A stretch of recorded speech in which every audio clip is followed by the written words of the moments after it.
네, 여러분 안녕하세요. 반갑습니다. 안녕하세요. 네. 네. 지금 머리를 안 묶어가지고 인사하니까 머리가 막 지금 화장에 붙어요. 머리 화장에 붙어요. 네, 반갑습니다. 이제 오늘 이제 드디어 이제 계리직 개강입니다. 그래서 오늘 이제 본격적으로 수업을 진행하기 전에 간단하게 공지사항 안내하고 그리고 수업 시작해 보도록 하겠습니다. 참고로 오늘 1강에서 제가 아까 나눠드린 프린트물은 총 5종입니다. 5종이고요. 오늘은 이제 교재가 필요하지 않지만 다음 수업, 그러니까 이번 주 목요일부터는 이제 교재가 필요한 상황이다라고 제가 안내를 드립니다. 자, 오늘은 교재가 필요 없어요. 근데 목요일부터는 교재가 필요합니다. 자, 일단은 스터디 신청 기간이 이제 오늘이 지금 8월 27일이잖아요. 그래서 스터디 신청 기간을 오늘 자정까지 스터디를 받고 제가 스터디 편성은 내일 편성을 해서 29일 2회차 수업을 시작할 때 여러분들이 바로 수업 직후에 스터디를 시작하실 수 있도록 제가 29일 날 스터디 배정을 완료할 겁니다. 물론 29일 이후에 스터디를 신청하는 분들이 있을 거예요. 그래서 그분들은 이제 별도로 제가 2차 스터디를 신청을 받아가지고 그때 안내를 해드리도록 하겠습니다. 자, 그리고 이제 모의 훈련을 저희가 이제 프리미엄 대상으로는 4회 정도 모의 훈련을 진행을 하는데 모의 훈련 일정 공지는 4회 모두 9월 3일 이전에 제가 카페에서 정확한 일자를 제가 공지해 드리도록 하겠습니다. 자, 그리고 이제 카페 등업 신청 아직 안 하신 분들은 카페 등업을 해주셔야 되는데 저희가 총 1차 등업이 있고 2차 등업이 있어요. 1차는 자동 등업이에요. 그래서 게시물 1개랑 댓글 1개 쓰면은 알아서 자동이 되고요. 그리고 2차는 자동 등업이 된 이후에 저희 카페 좌측에 있는 등업 신청의 방법이라는 카테고리가 있거든요. 그 카테고리에서 등업 신청서를 작성을 하신 후에 제출을 하면 제가 수강생 여부를 확인하고 나서 등업을 해드려요. 왜냐하면 자동 등업은 수강생이 아니어도 등업이 되거든요. 근데 이제 저희가 별도로 등업 신청서를 제출해야지 수강생들에게만 제공이 되는 이런 자료를 제가 따로 등급을 나눠서 오픈을 하기 때문에 저희 수강생의 경우에는 무조건 등업 신청서를 작성하고 제출을 해주셔야 돼요. 그리고 제가 이제 뭐 새로운 어떤 공지 그리고 이제 예전부터 이제 저희가 개강하기 막 정말 일찍 한 달 전부터 미리 오픈 채팅방에 들어오셨던 분들은 아실 거예요. 제가 지방직 분들을 위해서 막 자료 계속 올려드리고 추가 자료 올려드리고 막 뉴스 자료 올려드리고 계속 그런 공지를 좀 해왔었거든요.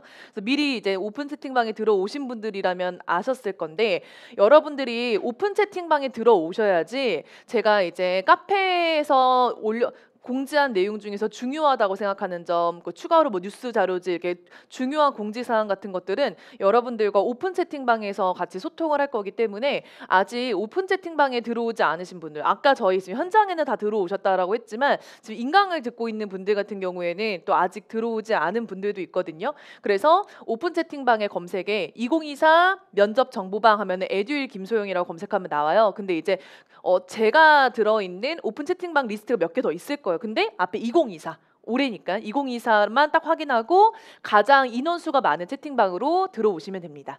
이해되셨죠? 자, 그리고 지금 방금 오신 두 분 같은 경우에는 여기 앞쪽에 프린트물이 5종이 있어요. 그래서 프린트물 5종 챙겨 가시고 시작하시면 되겠습니다. 5장 다 챙겨 가세요. 자, 그리고 이제 교재. 제가 사실은 오픈 특강 때는 지금 계리직 교재가 조금 별도로 나온다고 사전에 안내드리긴 했는데 좀 약간 좀 이슈가 뭐가 하나 생겼었어요. 그래서 이슈가 좀 생겨가지고 조금 출판 일정이 너무 늦어질 것 같아가지고 부득이하게 이제 출판을 하지는 못했고 그래서 제가 지방직 교재를 여러분들에게 구매하라고 안내를 해드렸는데 지방직 교재랑 조금 내용이 다르지 않나라고 이제 여러분 입장에서 그렇게 생각할 수 있지만 한 저희 교재 중에 3분의 2 정도는 좀 겹치거든요. 그렇기 때문에 지방직 교재도 같이 병행해서 수업을 할 겁니다. 그래서 겹치는 부분이 있고 뭐 이제 저도 고민 좀 많이 했어요. 근데 이제 지방직 교재에서 제가 이미 교재에 집필한 내용을 별도로 프린트해서 올려드릴 수가 없어요. 이거는 약간 저작권에 다 걸려가지고 그래서 제가 별도로 이 부분만 발췌해서 뭐 PDF 파일로 올려드리면 나중에 이제 출판사랑 이슈가 생겨가지고 그래서 이제 어차피 겹치는 부분이 또 많으니까 제가 이제 교재를 구매하라라고 안내를 해드렸습니다. 다시 한번 안내해드리지만 오늘은 교재는 필요 없지만 목요일부터 저희 3회차 수업이죠. 오늘 1회차, 2회차 수업하고 목요일날 3회차 수업할 때는 이제 저희 교재를 같이 병행해서 진행할 예정입니다. 아시겠죠? 그래서 그렇게 이제 저희가 진행합니다. 그래서 저희가 오늘 1강 수업 전에 간단한 이제 공지사항 제가 안내를 해드렸고요. 자, 이제 본격적으로 달라지는 면접 같이 좀 살펴보도록 하겠습니다. 달라지는 면접 같이 좀 살펴보도록 하겠습니다. 자, 우리가 어떤 내용이 달라지냐? 크게 두 가지가 달라졌어요. 첫 번째로는 여러분들도 아시다시피 23일 날 필기 합격자 발표가 뜨고 나서 저희가 면접 방식이 작년과는 전면 바뀌었습니다. 개정이 되어서 구체적으로 어떤 부분이 개정이 되었고 그거를 작년과 비교해서 제가 좀 설명을 드릴 거고, 작년과 비교해 설명해 드리면서 저희가 앞으로 좀 중점을 둬야 되는 내용을 이제 설명을 드리도록 하겠습니다. 첫 번째는 면접이 바뀌었고요. 면접 과정이 바뀌었고요. 두 번째로 바뀐 부분은 면접 평가 방식 또한 변경이 되었습니다. 그래서 크게 굵직하게 두 가지 양식에 맞춰서 설명을 드릴게요. 일단은 뭐 변화되지 않은 점 딱 하나는 뭐냐면 저희가 면접위원은 두 분이라는 거. 면접위원이 3명이 아니라 계리직 공무원 같은 경우는 면접위원이 2분입니다. 그래서 두 분이라는 거 이제 변화가 되지 않았고요. 그리고 이제 저희가 원래 작년 같은 경우에는 청마다 그냥 면접 이름 모든 청이 동일하고, 그리고 면접을 보는 장소는 각 청마다 가서 면접 봤어요. 서울이면 서울청, 충청이면 충청청. 뭐 예를 들어서 오늘이 8월 27일이니까 8월 27일 전국 모든 청이 같이 면접을 보는 날이고, 그리고 각 지역 청에 가가지고 면접을 봤는데 가장 크게 변화된 점은 뭐예요? 이제 한 장소에서 면접을 본다는 거. 저희 천안으로 내려가셔야 되죠. 그래서 저희 23일부터죠. 9월 23일부터이기 때문에 제가 최대한 모의 훈련이 가장 늦게 끝나도 21일에는 모의 훈련을 제가 마무리하려고 합니다. 왜냐하면 여러분들도 천안에 내려가셔야 되는 분들이 있기 때문에 23일 날에 이제 면접이 시작이잖아요. 제가 최대한 모의 훈련 정말 늦더라도 21일 안에는 모의 훈련 다 끝날 겁니다. 그래서 그거 참고해 주시면 좋을 것 같고요. 그래서 천안에서 이제 동일한 장소에서 면접을 보게 됐고, 면접일이 그래서 3일로 늘어났습니다. 그래서 23일, 24일, 25일 맞죠? 그렇죠? 저희가 지금 변화된 점이 9월 23일부터 9월 25일까지 이렇게 면접일이 변해서, 원래는 이제 하루만 면접을 봤는데 3일로 늘어났어요. 늘어난 이유는 뭐 여러분도 아시겠죠. 모든 지역 청이 이곳에서 같은 장소에서 면접을 보기 때문에. 자, 그러면 여러분들이 죄송해요. 24일 제가 착각했네요. 24, 25, 26일 맞죠? 26일. 자, 24일에서 26일까지 이렇게 3일간 면접을 보는데, 자, 이렇게 3일간 면접을 본다는 거는 일단 각 요일당 면접 질문이 다르다는 겁니다. 여기서 면접 질문 다르다는 거 당연히 면접관이 질문하고 질문에 대한 질문도 다르겠지만 여러분들이 당일날 면접 보는 경험 상황 면접 과제와 그리고 5분 발표에 대한 주제가 달라질 것입니다. 알겠죠? 당연히 다르죠. 24일 날 면접 본 5분 발표 과제 주제랑 경험 상황 과제 주제가 26일이랑 동일하면 유출이 되잖아요. 이건 공정성의 문제가 생기기 때문에 당연히 이거는 면접 질문은 다 다를 수밖에 없습니다. 자, 그리고 또 하나 달라지는 거, 저희가 이제 같은 요일이더라도 만약에 9월 24일로 예를 들어볼게요. 같은 요일이더라도 여러분이 오전하고 오후 면접이 달라요. 그렇죠? 오전이 저희가 지금 언제 발표나죠? 9월 12일인가요? 9월 12일 날 발표나죠. 자, 9월 12일 날 이제 발표가 납니다. 자, 그러면 이제 내가 오전에 될지 오후에 될지 몰라. 오전에 되면 아마 8시까지 입실일 수 있고, 오후에 되면 빠르면 11시 반, 늦으면 12시까지 입실일 거예요. 자, 그러면 이제 오전하고 오후하고 면접 그 시간이 다르다는 이유는 마찬가지로 오전 오후 주제가 다르다는 겁니다. 근데 이거는 확정할 수 없어요. 왜 확정할 수 없냐면 제가 예를 한번 들어볼게요. 그러니까 이렇게 지금 면접이 진행되는 곳이 지금 국가직 면접이거든요. 국가직 면접인데 원래는 국가직이 이제 올해 5월에 있었던 국가직 면접이 작년까지만 해도 이렇게 당연히 요일마다 면접 질문은 다르고요. 면접 주제도 다르고요. 제가 주제가 다르다는 거는 5분 발표랑 경험 상황 과제를 말하는 겁니다. 자, 근데 이제 오전하고 오후랑 입실 시간이 달라가지고 요때도 당연히 주제가 달랐어요. 작년까지만 해도. 근데 이제 올해부터 국가직이 어떻게 바뀌었냐면은 오전하고 오후 주제를 다 통일시켜 버렸어요. 그러면 이제 어떤 문제 생겨요?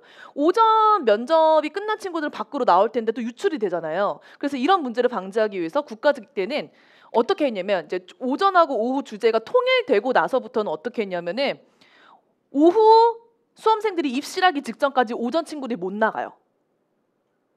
그렇게 전략을 바꿔버렸어요. 그래서 올해 우정직이 어떻게 할지는 이번에 9월 10일 발표 떠야지 제가 확인해 볼 수 있을 것 같아요.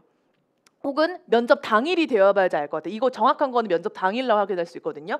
그래서 우리가 두 가지 경우의 수를 생각해 볼 수가 있겠죠. 일단 당연히 요일마다 면접 주제는 당연히 다르고요. 오전, 오후도 원래는 달라요. 원래는 다른데 다를 경우에는 오전 지원자가 면접을 끝나는 즉시 바로 퇴실할 수 있어요. 다시 바로 퇴실할 수 있고, 이거는 이제 오전, 오후 면접 주제 다를 경우. 근데 만약에 내가 퇴실을 못해. 만약에 오후 지원자가 11시 반까지 입실인데 내가 면접이 이미 끝났어. 근데 어떤 특정 강당에서 못 나가게 잡아도, 이러면은 우리가 어떻게 생각할 수 있냐? 아, 오전이랑 오후랑 주제가 동일한 거구나. 이렇게 생각해 볼 수가 있어요. 근데 이건 아마도 면접 당일 24일 날 돼봐야 윤곽이 보일 거예요. 근데 뭐 중요하지 않죠. 중요하지 않습니다. 그냥 요렇게 될 수 있겠구나. 우리 예측만 하는 거예요. 예측. 그 두 가지 경우의 수를 우리 생각을 해볼 수 있다. 이렇게 생각하시면 좋을 것 같아요. 어떤 상황인지 이해되셨죠? 그래서 그렇게 요거는 이제 24일 당일 돼봐야지 알 수 있습니다.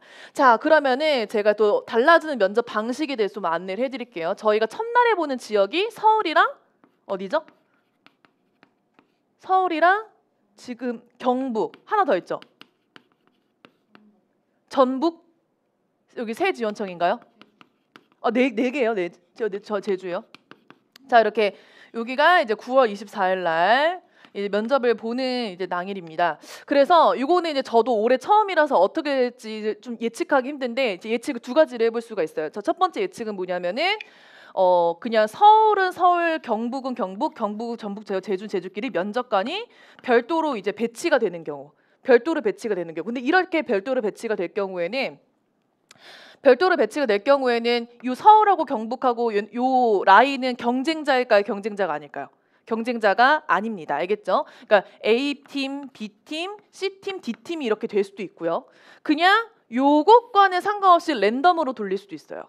랜덤으로 돌릴 수 있어요. 이것도 정확하게 모르겠어요. 이거는 저희가 현장 가서 여러분들이 면접 응시자 대기장에 줄을 지어서 이제 앉을 때 딱 그게 보이거든요. 그래서 이거는 정확하지 않아요. 이제 오래 봐야지 알 것 같은데, 근데 제가 봤을 때는 굳이 이렇게 랜덤으로 돌릴 것 같지는 않고 그냥 서울청, 경북청, 전북청, 제주청 따로따로 면접관님들이 별도로 배치가 될 것 같고요. 제 예상으로는. 그리고 이제 서울청을 예로 들면은 우리가 서울청만이라고 하더라도 지원자가 많잖아요, 지금. 그럼 이 지원자가 모두 경쟁자냐? 또 그건 아니에요. 왜 그게 아니냐? 자, 우리가 지금 서울청 만약에 면접 지원자가 만약에 100명이라고 가정할게요. 100명. 지금 필기 합격자가 100명이라고 가정할게요. 그러면 100명을 오전 오후에 면접관 2명이 다 케어를 하느냐? 못하죠. 시간이 안 나와요, 이거 지금. 그렇잖아요. 그렇지 않습니다. 자, 그럼 어떻게 해결하냐? 한 팀에 최소 10명으로 쪼개서 1조부터 10조까지 나와요. 1조부터 10조까지가 나와요. 그러면 한 조에 몇 명이에요? 10명인 거예요. 한 조에 10명이 됩니다. 알겠죠? 이렇게 돼요. 그러면 1조하고 2조는 경쟁자가 아니다.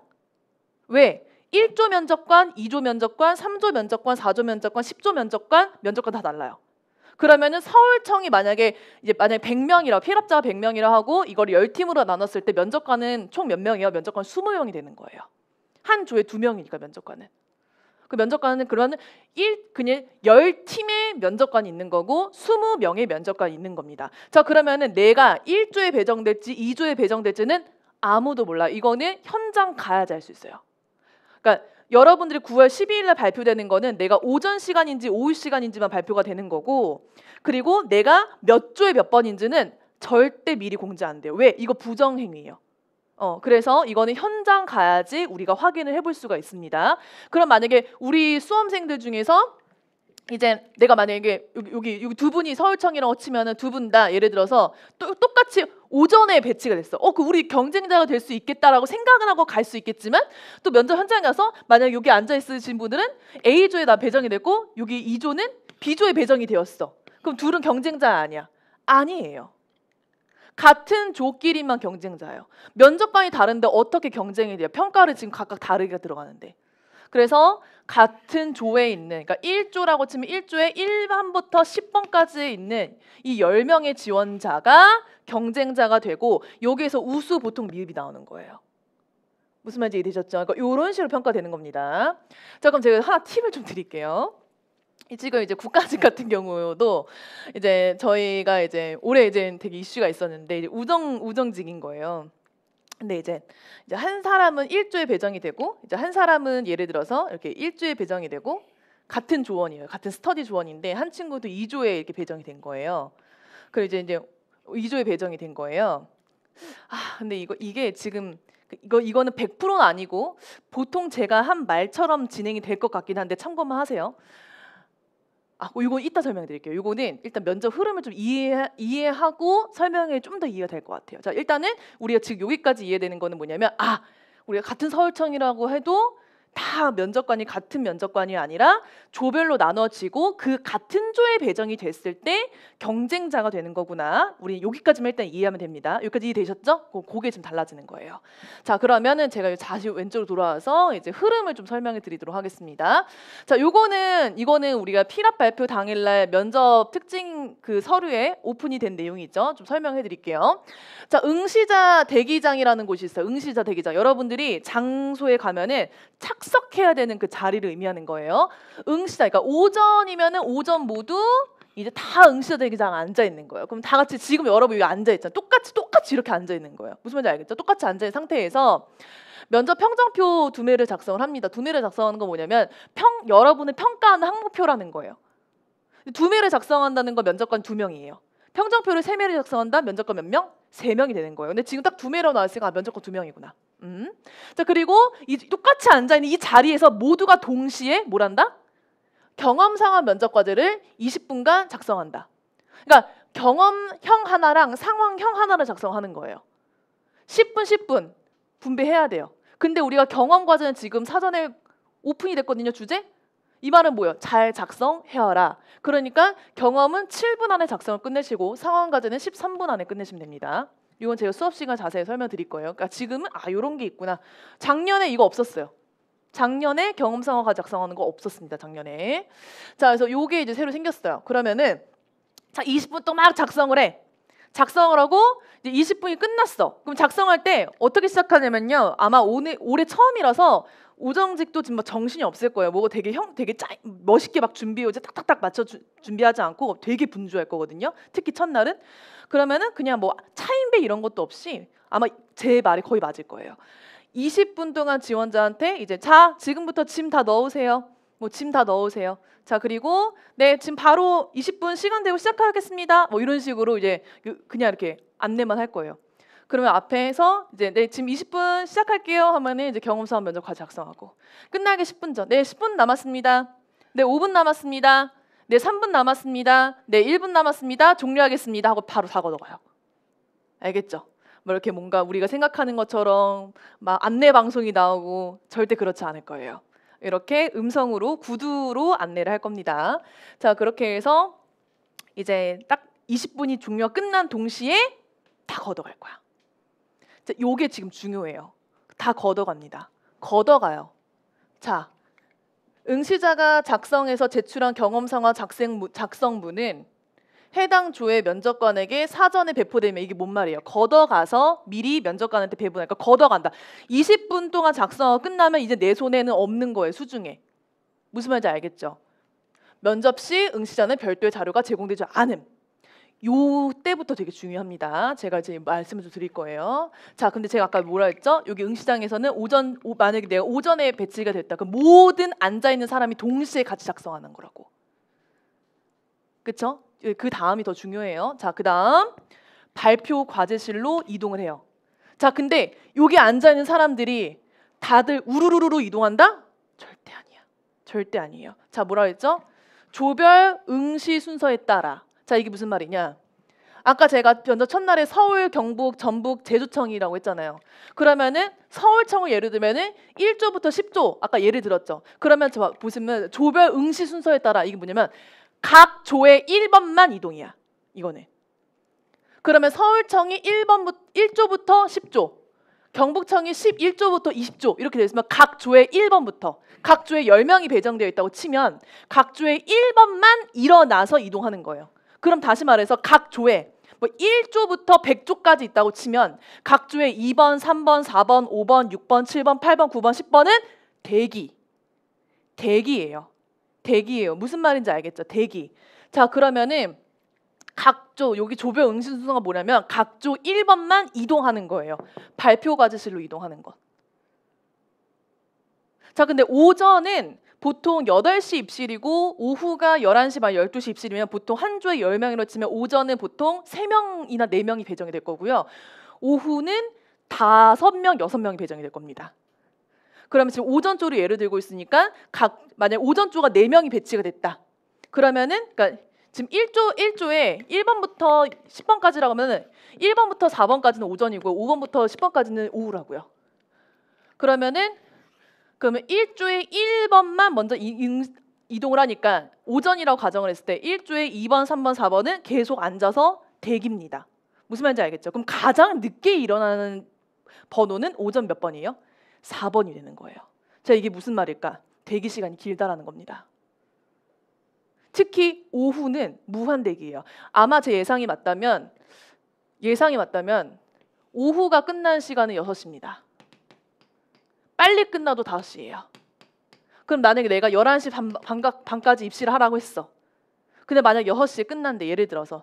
그럼 만약에 오후에 마지막 번호에 내가 걸린다? 그러면은 11시 반에 입실해서 내가 대기한 시간이 4시일 거예요. 몇 시간 대기예요, 지금? 그냥 앉아 있어. 무조건 그냥 무한 앉아 있어야 돼요. 그러니까 면접 요거는 그냥 뭐냐면 멘탈 싸움이에요. 너무 힘들어요. 진짜 힘든 싸움이 될 거예요. 엄청 힘들고. 그래서 제가 학생 수험들이 얘기하는 게 뭐냐면 대기 시간이 무조건 길다. 막 간단한 그런 간식, 초콜릿 이런 거 무조건 챙겨 가셔야 돼요.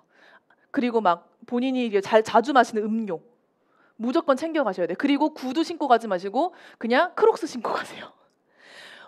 대기하잖아요. 뭐 여기서 구두를 신고 있어요. 재킷도 벗고 있어요. 구두 신지 말고 그냥 크록스 신고 운동화 신고 가고, 어차피 발표 과정실에서 여기 이동할 때 또 약간 옷 갈아입을 시간 여기 살짝 있어요. 옷 갈아입는 까지는 아니고 구두 갈아 신을 정도 여기 있거든요. 그때 갈아 신으세요. 여기 면접 당일에는 무조건 그냥 이제 멘탈 싸움이에요. 무조건. 그리고 면접 대기장이 추울지 더울지는 모르겠어요. 그게 항상 온도가 조금, 그래도 최대한 적정하게 온도는 만들어주는 편이거든요. 근데 내가 평상시에 추위를 많이 떤다? 그러면 얇은 가디건, 얇은 담요 조금 들고 가시고, 만약 나는 다른 사람들보다 더위가 좀 많이 탄다? 그럼 작은 손 선풍기 들고 가시고. 알겠죠? 그러니까 이때 면접 당일은 무조건 그냥 멘탈 싸움인 거예요. 이렇게 진행이 될 거고요. 자, 그러면 제가 무한 대기라는 표현을 썼잖아요. 자, 이게 이제 뭐가 지금 여기서 되게 중요한 게 하나 나옵니다. 자, 일단은 여기 응시 요령 주의사항 안내를 할 때 요때 이제 여러분 전자기기는 다 걷어가거든요. 뭐 휴대폰, 태블릿, 노트북, 스마트워치 다 걷어가. 이거는 뭐 필기 때도 동일한 거니까. 자, 그럼 뭘 안 걷어갔냐? 요런 프린트물은 안 걷어가요. 그거는 여러분들 집 옆에 둘 거예요. 자, 그럼 이렇게 무한 대기라는 시간 동안 뭘 해야 돼요? 경험상황 면접까지 작성하고 걷어간다 그랬잖아요. 근데 개별 면접이 여기에 대한 후속 질문이 나오죠. 그럼 뭐예요? 바로 시험 감독관이 걷어가자마자 개별 노트 꺼내서 질문하고 답변 그대로 복귀. 오케이? 그거 후속 질문 나오니까. 근데 복귀하지 않아도 되는 거 한 가지가 있어요. 왜? 뭐? 경험과제. 경험과제는 복귀 안 해도 돼. 왜? 우리가 미리 주제가 나와 있고 그거에 대한 답변을 미리 준비했기 때문에 그거는 내가 그냥 컴퓨터로 프린트만 하나 만들어가고 그냥 가져가세요. 그럼 복귀 아니잖아. 이거는 주제가 변하지 않잖아. 그럼 우리가 복귀를 해야 되는 건 뭐예요? 상황과제입니다. 그럼 상황과제 제시문도 복귀해야 돼요. 왜냐면 제시문에 대한 후속 질문이 나올 수도 있어요. 근데 지금 우정지금 올해 처음이기 때문에 제시문 후속 질문은 안 할 것 같아. 그거 좀 어렵거든요. 근데 그게 지금 국가직은 그게 진행이 되고 있어요. 그래서 제시문 후속 질문이 나오긴 하는데 나올 수도 있고 안 나올 수도 있는데 올해 좀 첫 시행이라서 올해는 좀 그런 난이도가 어려운 게 나올 것 같지는 않고, 근데 혹시 모르니까 제시문은 좀 요약해서 복귀해야 되고, 제시문만 요약해서 복귀하는 게 아니라 뭘 해야 돼요? 내가 상황과제 작성한 답변도 복귀를 하는 거야. 그럼 복귀하는 시간 동안 뭐 하는 거야? 여기서 어떤 질문이 나올까? 내가 작성하면서 조금 부족한 부분이 뭐였지? 이거를 면접장에서 질문 들어올 때 답변을 해야겠다. 이거를 생각하고 기다리는 시간입니다. 지금 우정지 면접이 난이도 올라왔어요. 지금 국가직이랑 지금 똑같이 간다는 얘기거든요. 지금 이 흐름이. 네. 무슨 말인지 알겠죠? 자, 그리고 이제 복귀를 하고 이제 기다리는 거예요. 그래서 여러분이 항상 노트 하나 챙겨 가셔가지고 작성하시고. 자, 그리고 요거는 이제 될지 안 될지 모르겠어요. 그 이제 나머지 대기하면은 정말 할 게 없잖아요. 오랜 시간 대기하니까 요때는 보통 일반적으로는 여러분들이 평상시에 준비한 프린트물 정도는 보게 해줘요. 내가 질문하고 답변 준비했던 거 그런 거 좀 볼 수 있게, 노트 좀 볼 수 있게 좀 해주거든요. 근데 이제 그거를 지금 올해 해주게 할지 안 하게 해줄지 모르겠지만 혹시 모르니까 거의 아마 될 것 같거든요. 그래서 프린트물 질문 답변 우리 미리 스크립트 준비하잖아요. 그거 챙겨가가지고 일단은 내가 만약에 2번, 뭐 3번, 4번이다. 그러면은 1번 이동할 동안 나는 2, 3, 4번은 그냥 무조건 앉아 대기하는 거니까 상황 과제 답변 먼저 복귀하고 복귀 다 끝나면은 프린트물 꺼내서 내가 어떻게 답변할지 예측하면서 자리에 앉아서 대기하는 것. 그게 응시자 대기장에서 남아있는 사람들이 해야 될 일인 거예요. 기억은 휘발성이 강해요. 그래서 내가 시간이 지날수록 어떻게 어떤 질문이 나왔고 어떤 대답을 했는지 지원자가 기억을 못해. 근데 이거에 대한 후속 질문이 나오는데 내가 기억을 못하면은 답변을 못할 수도 있잖아요.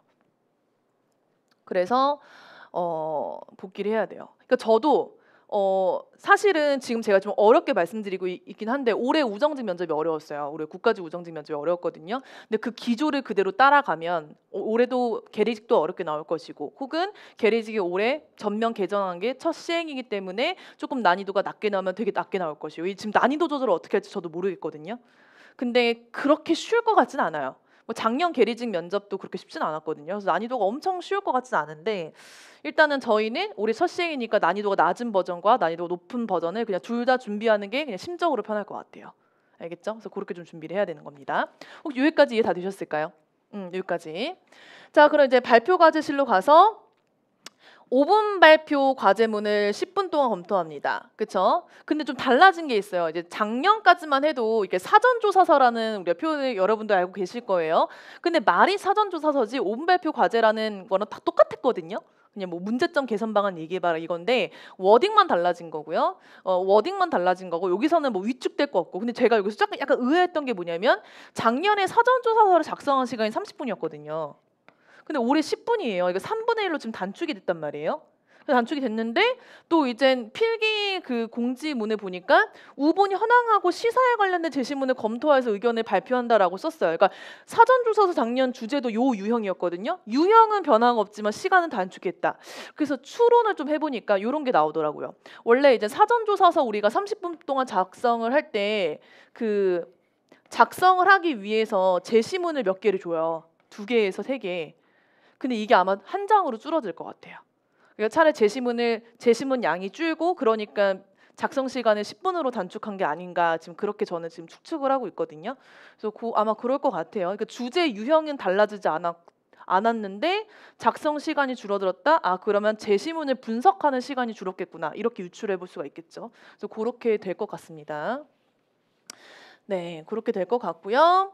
자, 그리고 이젠 이렇게 참 길어요. 자, 이렇게 이제 발표 과제문이 끝나면 역시나 여기가 1조 각조의 1번만 먼저 이쪽에 작성한다고 했잖아요. 그러면 이거 10분이 끝나면 바로 아마 옆일 거예요. 예상으로는 바로 옆일 거예요. 요게 동선을 여기를 길게 하지 않아. 여기랑 여기는 동선이 길 수 있는데 여기랑 여기는 동선이 절대 길지 않을 거예요. 아마 한 1, 2분? 동선이 길어도 3분 안쪽일 거예요. 동선이 장소가 굉장히 가까울 겁니다. 그래서 동선이 되게 짧게 해서 각조 바로 작성 끝나자마자 바로 개별 면접실로 입시를 할 거예요. 아마 건물에서 면접 본다면은 여기는 뭐 1층, 2층 정도 될 거고 요거는 한 3층에서 5층 정도 되지 않을까 그렇게 유추를 합니다. 그리고 그 건물에 그 한 인원을 지금 넣을 수 있는 인원이 들어갈 수 있는 공간이 부족하다면은 뭐 1조부터 10조까지는 3층, 뭐 11조부터 뭐 20조까지는 뭐 4층 이런 식으로 층을 나눠서 할 수도 있겠죠. 그래서 3층은 뭐 서울청이 보고 4층은 경북청이 보고 5층은 전북청이 보고 6층은 제주청이 보고 이렇게 층마다 다르게 갈 것 같기도 해요. 약간 예상으로는 아마 그렇지 않을까. 건물이 크지 않기 때문에 그래서 그렇게 좀 예상을 하고요. 뭐 아무쪼록 그렇게 될 것 같고 그리고 이제 발표 과제실로 이제 개별 면접실로 이동을 해서 평정표 3매 아니고 2매를 중앙의 면접위원회에 모두 제출해서 이제 앉고 면접이 시작이 됩니다. 면접 몇 분이에요? 총 25분인 겁니다. 그래서 25분 중에서 5분은 우리가 5분 발표 작성문을 작성을 했잖아요. 그래서 내가 작성한 내용을 보면서 발표를 해요. 그래서 5분 발표를 5분 하니까 그럼 20분이 남죠? 그럼 20분 중에 또 5분은 이제 5분 발표에 대한 후속 질문. 그러면 15분이 남죠. 그럼 15분은 뭐예요? 경험에 대한 후속 질문, 상황 과제에 대한 후속 질문 이렇게 되는 거예요. 그렇게 해서 25분이 종료가 되는 겁니다. 어떻게 진행되는지 조금 이제 흐름이 보이시죠? 그러니까 이런 식으로 이제 진행이 되는 겁니다. 이게 진행이 되는 거고요. 네. 네, 이제 전체적인 흐름은 제가 간단하게 좀 설명을 드린 것 같아요. 혹시 여기까지 혹시 이해 안 되신 분, 혹은 뭐 이해는 됐더라도 뭐 질문 사항이 있는 분, 아마 거의 제가 얘기한 흐름으로 진행이 될 겁니다. 거의 90% 거의 그렇게 진행이 될 겁니다. 자, 그러면 제가 이제 좀 비교를 좀 해드릴게요. 일단은 자, 한번 보겠습니다. 여기 비교해서 2024 달라지는 면접에서 작년과 조금 비교하면서 좀 설명을 드릴게요. 사전조사서가 30분이었는데 지금 경험 5분 발표 과제 10분으로 바뀌었고, 요거 사전조사서 이렇게 바뀌었고, 그리고 경험 상황 과제가 새롭게 등장을 했다. 이거 뉴라고 써놨죠. 이거 설명드렸고 이렇게 됩니다. 자, 그럼 일단은 저희 경험 상황 과제라는 게 있는데 경험 과제부터 좀 설명을 드릴게요. 경험 과제. 경험 과제는 여러분들 그 필기 합격 발표에 거기 써 있었잖아요. 그렇죠? 어떻게 써 있었어요? 우정직, 계리 업무를 수행하기 위해서 필요한 능력과 태도에 대해서 기술하고, 그리고 그 능력과 태도와 관련된 자신의 경험과 노력에 대해서 작성하세요가 공통 주제입니다. 공통 주제를 제시했다는 거는 좀 완성도 있게 준비를 해와라 라는 의미로 해석이 될 수 있을 거고, 자, 그럼 이게 공통 주제가 미리 필기 합격자 발표 뜨고 주제가 제시가 되었어요. 그럼 이 분량이 어느 정도 되느냐? 그럼 분량은 보통 14줄 정도 될 겁니다. 왜 14줄 정도 되냐면은 실제로 우리가 이렇게 경험 상황 면접 과제를 작성할 때 이렇게 생겼을 거예요. 요게 이제 경험형이고요. 요 밑에 있는 게 상황형이에요. 그래서 A4 용지 한 장이고 여기가 이제 줄칸으로 되어 있을 거예요. 줄칸. 줄칸이 보통 12줄에서 14줄이거든요. 그래서 경험 과제도 한 요 정도 분량, 상황 과제도 요 정도 분량이 될 겁니다. 아, 죄송해요. 제가 다시 말씀드릴게요.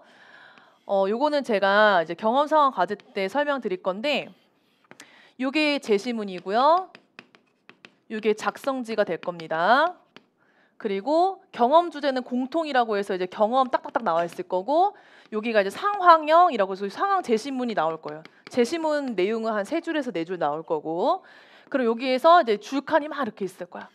요거는 이제 경험, 밑에는 여기 상황 줄칸, 여기서 한 칸이 12줄에서 14줄입니다. 그래서 작성하고, 그리고 면접관 2명을 했잖아. 그러면은 작성을 할 때 이거 A4 용지로, 작성지가 A4 용지가 아니라 NCR 용지로 작성을 할 겁니다. NCR 용지. 면접관 2명이니까. NCR 용지가 뭐냐면은 요즘 분들은 모를 텐데 저 어렸을 때 저 어렸을 때는 편의점이 없었고 그런 슈퍼마켓 그런 이 있었는데, 그 슈퍼마켓에서 영수증 해주세요라고 하면은 옛날에 저희는 그 막 위에 하얀 색깔 밑에 핑크 색깔 용지 붙어 있는 거 아시죠? 아시는 분도 있을 거예요. 그래서 그렇게 해서 막 얼마 사용했다 그 밑에 묻어 나오잖아요. 글씨가. 그게 NCR 용지라고 해요. 그게 NCR 용지라고 하는데 NCR 용지로 작성될 확률이 거의 90%일 것 같아요. 왜? 2장이니까 이거 띄어서 면접관한테 둘 다 주기 편하잖아. 그래서 NCR 용지를 작성할 겁니다. 제가 NCR 용지를 갖고 있거든요. 제가. 그래서 여러분들 연습할 때도 NCR 용지로 작성할 수 있게끔 그렇게 제가 할 겁니다. 거의 NCR 용지로 나올 확률이 90%예요. 그래서 이렇게 그래서 요거 내용을 보면서 그 내용에 해당되는 답변 내용은 여기 옆에다가 작성을 하게 되는 겁니다. 근데 지금 경험 과제는 여기 앞에 나와 있는 것처럼 미리 제시문이 공통으로 제시가 되었대요. 그러니까 미리 준비하라. 우리가 미리 요 공통 주제에 대한 답변을 한 12줄에서 14줄 정도 준비하는 훈련을 이제 앞으로 할 거예요. 수업 시간 때 할 거고. 자, 그럼 여기서 한번 보겠습니다. 경험 과제. 자, 경험 과제를 보면은 필요한 능력과 태도에 대해서 기술하고, 이게 뭐야? 첫 번째 문제 조건. 자, 두 번째 문제 조건은 뭐예요? 자신의 경험과 노력에 대해서 얘기해봐라. 그러니까 조건 사항이 크게 두 가지가 있다. 이 두 가지는 무조건 기입이 되어야 한다는 겁니다. 자, 그러면 우리가 필요한 능력과 태도에 대해서 기술할 수 있으려면 첫 번째로 이 일을 하고 있어야 돼요. 일단 계리직이 어떤 일을 하는지 알아야 되고 어떤 업무를 담당하는지 알아야 되고 그걸 알아야 필요한 역량이 무엇인지 추론할 수가 있잖아요. 그렇죠? 그 준비를 해야 되고. 자, 두 번째, 그에 관련된 경험을 그러면 본인이 추론한 역량을 내가 함양하고 있는지 여러분들의 사회 경험, 직장 생활 경험, 학창 시절 경험, 뭐 봉사활동 경험, 아르바이트 경험을 다 매칭을 해서 그 역량을 내가 왜 어떤 근거로 함양하고 있는지를 본인의 경험과 노력을 서술하면 되는 겁니다. 요거는 미리 우리가 다 준비를 할 거기 때문에 걱정하지 마시고 또 이 부분은 제가 또 프리미엄 분들은 첨삭도 제가 해드린다고 안내를 사전에 공지해 드렸고요. 이런 겁니다. 그래서 이런 거 할 거고요. 이게 경험 과제예요. 경험 과제. 그다음에 상황 과제. 상황 과제가 지금 복병이거든요. 지금. 일단은 상황 과제 넘어가기 전에 경험 과제 후속 질문부터 가보겠습니다. 그쵸? 맞나요? 그쵸? 그래서 요거 이제 그러니까 그럼 작년에는 도대체 작년에도 뭔가 계리직이 경험형 질문이 있다라는 소문을 들었는데 작년에 도대체 어떻게 나왔을까? 작년이랑 좀 비교를 해보면은 작년에 이렇게 나왔다는 거죠. 그러니까 지원자한테 면접관이 도전해서 성취해본 경험 있나요? 그러니까 질문으로 물어보는 거야. 이게 공통 질문이야. 서울청이나 경인청이나 충청청이나 너무 쉬워. 도전해본 경험이 있어요? 혹은 살면서 힘들었던 경험이 있어요? 진짜 다 경험형 질문을 딱 던져. 그럼 지원자가 뭐 지금 질문이 도전해서 성취해본 경험이 있나요가 질문이잖아요. 그럼 지원자가 뭐 도전했던 경험 얘기할 거 아니야. 거기에 대한 이제 후속 질문이라는 거죠. 그게 이제 작년까지 진행됐던 계리직의 경험형 질문입니다. 많이 바뀌었죠 지금. 요거는 질문만 던진 거지 뭐 과제 작성하는 것도 없었고. 근데 이제 올해는 이렇게 바뀐 거고. 그래서 여기에서 이제 나올 수 있는 질문 패턴 어떤 질문 후속 질문 나올까 궁금해 많이 하실 텐데 그 질문 패턴 제가 다 갖고 있기 때문에 걱정하지 마시고 그걸로 다 훈련해서 가면은 다 답변할 수 있습니다. 알겠죠? 자, 그리고 이제 상황 과제. 네. 요거는 이제 올해 국가직에 나왔던 그 경험형 과제 후속 질문이거든요. 그래서 요거는 참고만 해주세요. 자세한 건 수업 시간에 안내해드리겠습니다. 뭐 지금 뭐 너무 세세하게 설명하면 헷갈리잖아요, 그죠?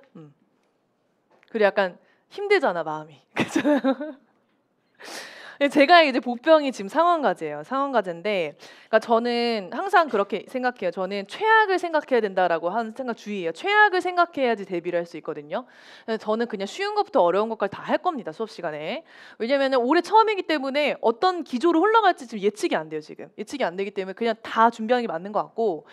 자, 일단은 작년에 나왔던 작년까지 계리직의 상황형 질문 이런 거였어요. 이것도 구두로 던지는 구두로 던지는 거예요.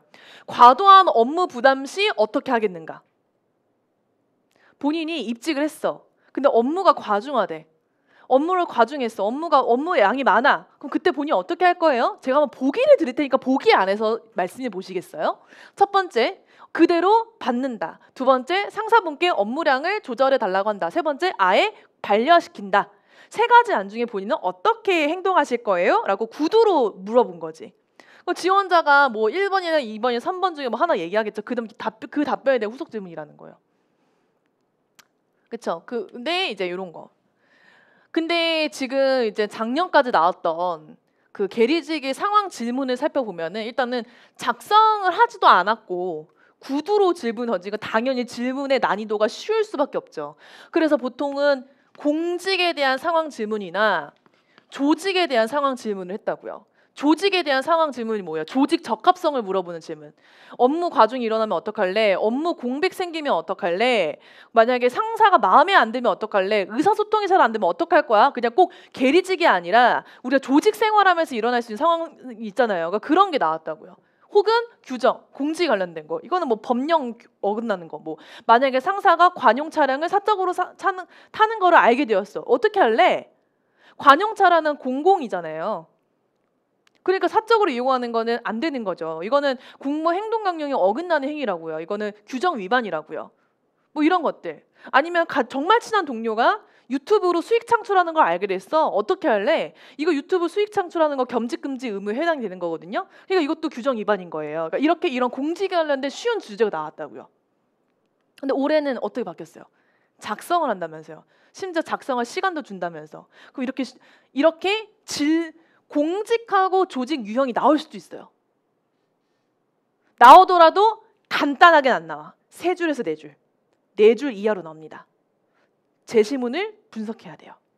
그래서 조직 상황으로 공직이나 조직 상황으로 출제 가능성도 있고 혹은 추가를 한다면 우체국 상황이 나올 수도 있습니다.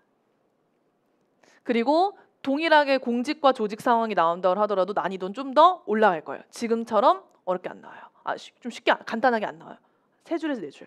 그럼 어떤 주제가 나오냐? 우체국 상황을 예로 들어볼게요. 이런 게 나온다는 거죠. 요게 이제 우정직에서 나오는 상황제시형 과제입니다. 자, 본인은 A 우체국 금융창구 업무 담당자이다. 최근 공익보험이 출시가 되어서 인기가 굉장히 많다. 인기가 많다. 고객분들이 많이 몰린 상황이다. 특히 오후 시간에 고객이 몰려서 사람들의 대기 시간이 길어지고 금융 시스템과 규정된 업무 시간이 끝났는데도 업무가 종료된 시간에도 대기 고객이 많아서 아주 민원 불만이 많다. 이런 상황에서 어떻게 대응하시겠습니까가 우체국 상황입니다. 저도 이렇게 갑자기 면접이 확 바뀔 줄 몰랐어요, 여러분. 저도 몰랐어요. 미리 공지를 좀 빠르게 해주던가 한 달 전에, 그죠? 이게 우체국 상황입니다. 요 정도 그래서 이 제시문에 대한 답변을 12줄 정도 작성을 하고 작성한 내용에 대한 후속 질문이 나옵니다. 근데 제가 하나 좀 재밌는 얘기 들려드리자면 면접관이 여러분 작성한 내용 안 볼 수도 있어요. 눈에 안 들어와. 그리고 면접관님도 올해 처음이라서 정신이 없거든요. 그러면은 제가 이 얘기가 뭐냐면은 본인들이 준비한 질문지가 있거든요. 그 질문지 안에서만 질문 던질 가능성이 높아요. 아마 그렇지 않을까? 그래서 결국 질문 패턴 안에서 질문이 나온다. 그거는 제가 이제 수업 시간 안내해 드릴 겁니다. 걱정하지 마시고. 네, 아무튼 그렇습니다. 그러면 우리 여기서 포인트는 뭐로 잡아야 되냐? 어쨌든 고객이 많이 몰리는 거는 어쩔 수가 없어요. 뭐 예를 들면은 고객이 많이 몰리는 거는 우리가 뭐 선착순만 받겠습니다 할 수 없단 말이야. 그렇잖아요. 우리 상품을 많이 팔아야지 많은 이용자들이 많아지고 DB가 많이 확보가 되는데 그러면은 인원이 많이 몰렸을 때 비효율적인 상황이거든요. 지금 이걸 어떻게 효율적으로 시스템을 개선할 것인가, 효율적으로 시스템을 개정할 수 있는 방안, 이걸 얘기하면 돼요. 이제 수업 시간 때. 뭐 지금 알려드려도 힘들잖아요, 마음이. 그렇죠? 그래서 이건 수업 시간 알려드릴게요. 아무튼 뭐 이런 게 나오고요. 자, 그 다음에 이제 요거에 관련된 후속 질문은 이런 것들이 있습니다. 그래서 요런 것들을 우리가 대비를 하는 겁니다. 이해되셨죠? 저희 카톡방에 한 달 전부터 있으신 분들 알겠지만 전국적으로 면접이 강화되고 있어요. 뭐 지방직 경기도는 재면접률이 40%가 높고요. 올해 부산시 처음으로 재면접 공고가 떴습니다. 네. 그래서 전국적으로 면접이 많이 강화가 되고 있는 상황이고 그런 추세에 맞춰서 지금 계리직도 계리직은 다행히도 재면접 얘기는 없잖아요. 그렇죠? 너무 다행이지 않나요? 재면접은 없지만 근데 면접이 조금 더 강화됐다. 강화된 상황입니다. 자, 그리고 이제 5분 발표 한번 가보겠습니다. 이제 5분 발표. 5분 발표가 2023년도까지만 하더라도 이제 우체국 금융 특징 이게 작년에 나왔던 주제예요. 우체국 금융 특징 및 우체국 예금에서 고객을 유치시킬 방안에 대해서 얘기해봐라. 이게 작년에 나왔던 주제인데 이 주제는 크게 변하지가 않을 거예요. 주제 유형은 변하지가 않을 거예요. 근데 지금 달라진 게 뭐냐면 작성 시간이 30분인데 지금 10분으로 확 줄었거든요. 근데 이게 30분 동안 작성을 하다 보니까 이 주제에 관련된 제시문이라는 게 있어요. 그 제시문이 한 2장 정도 내용이 나와요. 그거를 분석해서 30분간 작성을 하는 건데 앞서 제가 말씀드렸던 것처럼 10분으로 줄어들었다는 거는 아마 주제 유형은 달라지진 않지만 제시문 내용이 10줄 이하로 짧게 나올 것이다 라는 거를 우리가 유추해 볼 수 있겠죠. 그래서 작년에는 이렇게 나왔다는 거예요. 이게 제시문인 거예요. 작년에는 이런 제시문이 이렇게 나왔고 근데 이 제시문 분량이 이렇게 많아요. 이걸 분석해서 30분 작성하는 거거든요. 근데 지금 이게 30분 작성 시간이 10분으로 줄었다는 거는 재심문 분량을 이렇게 많이 주지 않겠다는 얘기죠. 왜냐면 주제는 안 바뀌었잖아 지금. 제가 그 필기 합격자 발표 공고문 보니까 주제 유형 안 바뀌었더라고요. 그러면 우리가 유추해 볼 수 있는 거 이거밖에 없죠. 아, 그냥 분석할 수 있는 재심문 분량이 줄었겠구나. 그래야지 수험생들한테 부담 덜 주죠. 그러면은 아마 한 요 정도의 재심이 나올 거예요. 요 정도. 한 2분의 1 정도. 아마 4분의 3이 줄었을 겁니다. 4분의 3이 줄고 재심문에 대한 힌트는 4분의 1밖에 안 나오고 그냥 4분의 1을 보고 10분 안에 빠르게 작성하는 거. 알겠죠? 그렇게 아마 바뀐 것 같습니다. 10분 조금 짧긴 해요. 한 15분 좀 많이 안 줘도 15분 정도 줘야 되는데 10분 조금 짧긴 하거든요. 근데 그래도 뭐 어떡해요. 그래도 열심히 해봐야죠. 알겠죠? 최선을 다해서. 네, 그래서 요거는 이제 작년에 수험생이 작성했던 내용입니다. 발표 내용입니다. 이런 식으로 작성을 할 거고요. 그 다음에 이제 후속 질문 이런 후속 질문 받았습니다. 작년에 이렇게 받았습니다. 그래서 이렇게 아마 올해도 이렇게 작성한 틀은 올해도 변하진 않아요. 올해도 변하진 않습니다. 그러니까 유일하게 안 변한 거는 발표 면접이죠. 유일하게 안 변한 거, 유일하게 변하지 않은 것, 그렇죠? 그렇죠, 이런 거 주제 유형이 바뀌지 않았습니다. 그런 거를 이제 예측해 볼 수 있다. 여기까지가 이제 바뀐 면접에 대해서 제가 이제 예측해본 이제 면접입니다. 네, 이제 지금 보니까 딱 국가직 면접 스타일이랑 동일하게 가가지고 국가직 면접 그냥 포맷 그대로 따올 것 같아요. 공무원분들이 뭐 새롭게 창의적으로 잘 하진 않거든요. 그래서 아마 그대로 시스템을 그대로 바꿀 겁니다. 그래서 그렇게 여기까지가 달라지는 면접 방식입니다. 여기까지 혹시 또 질문사항 있으실까요? 없어요. 자, 두 번째 바뀐 게 또 있습니다. 두 번째 면접 평가 방식이 바뀌었습니다. 네, 면접 평가 방식이 작년까지만 해도 5가지 평가 방식이었어요.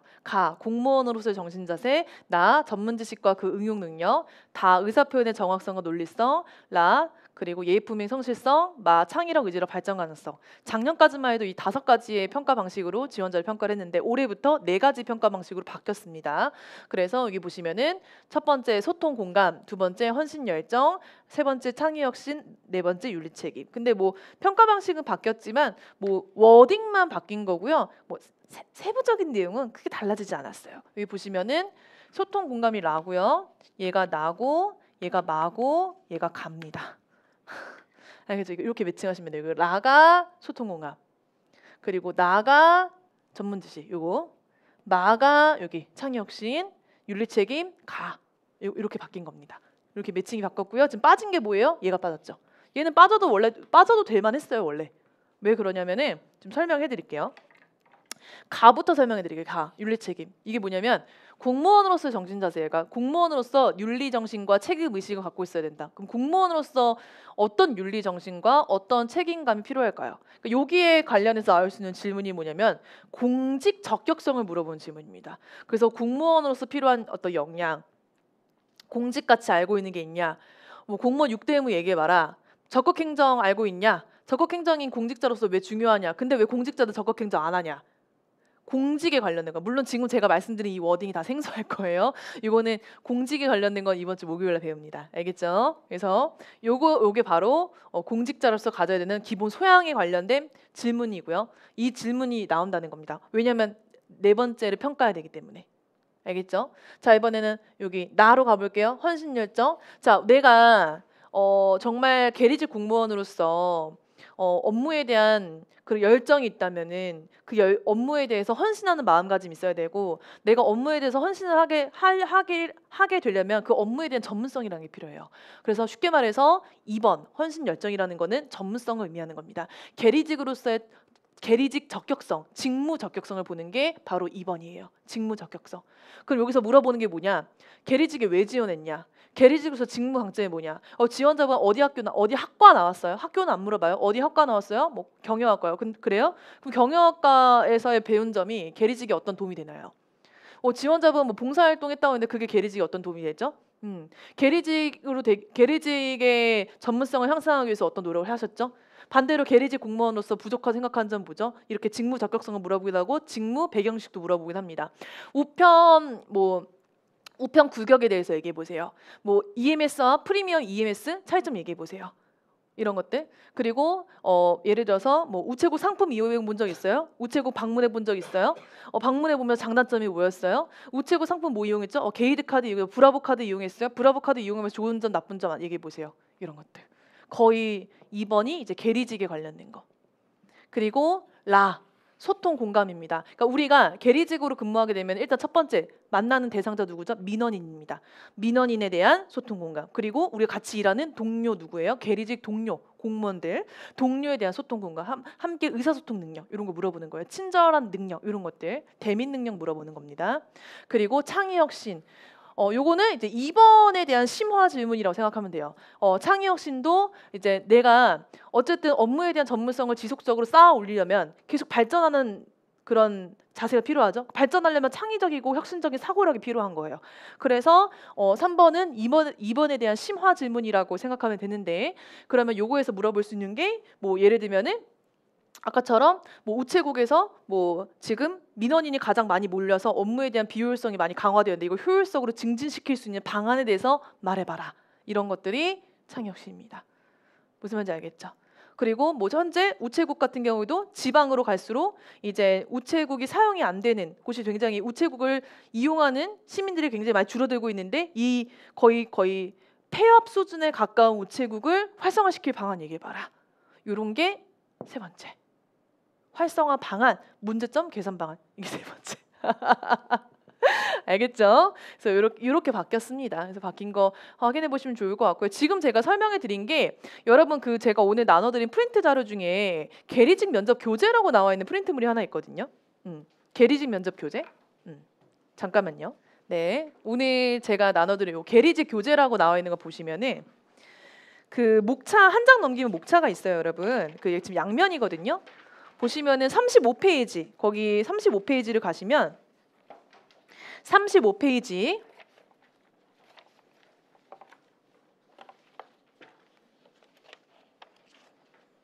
네, 35페이지 가시면은 제가 평정 요소별 기출 정리라고 해놨죠. 그래서 이게 평정 요소에 해당되는 기출이 무엇인지 제가 이렇게 좀 정리해놨습니다. 그래서 이거 한번 확인해 보시면 좋을 것 같아요. 알겠죠? 평정 요소에 해당되는 기출 정리라고 제가 써놨죠. 그래서 이렇게 내용을 한번 확인해 보시면 좋을 것 같습니다. 이렇게 확인해 보시면 좋을 것 같아요. 35페이지에도 나와 있습니다. 자, 그렇게 해서 내용을 이제 확인해 주시면 됩니다.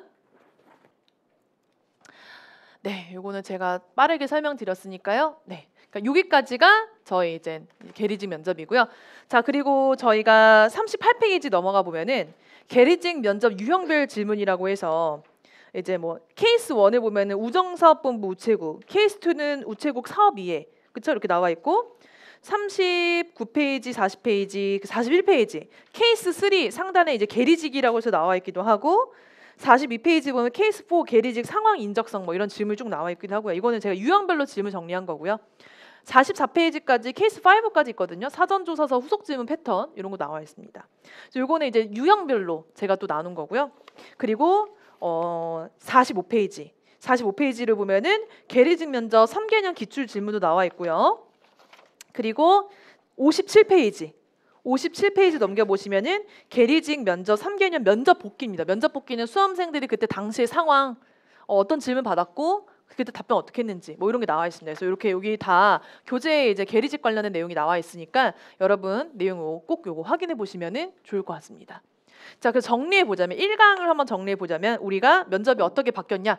첫 번째는 올해 2024부터는 면접 과정이 거의 국가직 면접 방식 시스템을 그대로 가져오면서 면접이 바뀌었다라는 걸 첫 번째로 확인해 볼 수가 있고, 자, 두 번째는 면접 평가 방식이 바뀌었다. 이렇게 두 가지 평가 방식이 바뀌었다라는 것을 우리가 확인해 볼 수 있습니다. 그리고 참고로 지금 제가 설명해 드렸던 면접 평가 방식 있잖아요. 1번 소통 공감, 뭐 2번 헌신 열정, 뭐 3번 창의 혁신, 4번 윤리 책임. 이 평가 방식은 요 네 가지 평가 방식을 그대로 2024 공무원 인재상입니다. 그러니까 면접관이 혹시나 2024 공무원 인재상 얘기해봐라 하면은 1번 뭐 소통 공감, 2번 헌신 열정, 3번 창의 혁신, 4번 윤리 책임. 평가 방식 그 키워드가 그대로 2024 인재상이기도 합니다.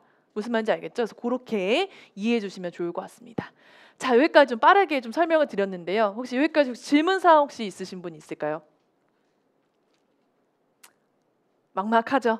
네, 그래서 저희 수업 빠르게 9월 3일 9월 저희가 3일까지가 마지막 수업인가요, 저희가?